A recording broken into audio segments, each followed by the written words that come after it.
পাইছিলাম, নাইলে একটা থাপ্পড় দিছে, আনন্দ উঠতেছে, আমার সাথে লোক ধরে পাইলাম, থানা নিয়ে যেতাম। আর তালতলিতে আমার উপরে হামলা হয়েছে, ফুটাইছি, আপনাদের নিয়ে ওদেরকে আওয়ামী লীগকে আমরা শিক্ষা দিয়েছি। মামলা করলে তো আমি করব, যে যায় না সে বাদ দিয়ে মামলা করে নিরহ মানুষকে ঢুকেছে, সব নিরহ মানুষকে। এরা বিএনপি করতে পারবে না ইনশাল্লাহ। মামুন মোল্লাদের এমপি হয় ইনশাল্লাহ, আমি তালতলি ছাড়া করে দেব।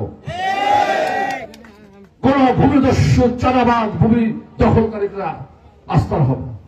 আমি মামুন মোল্লা 2 নম্বরই করি না, আমি কোন তদবির করি না, কোন অফিসে কোন ভোট পাইজরা বলেছে আপনারা খবর নেবেন, আমি একটা সিগারেট পর্যন্ত খাই না।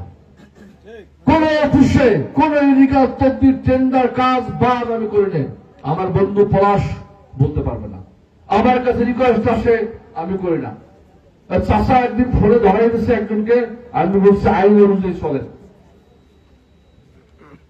এক অফিসে, আমি 2 নম্বরের কাজের মধ্যে নাই। আর ভাই, মানুষ বাঁচবে কয়দিন?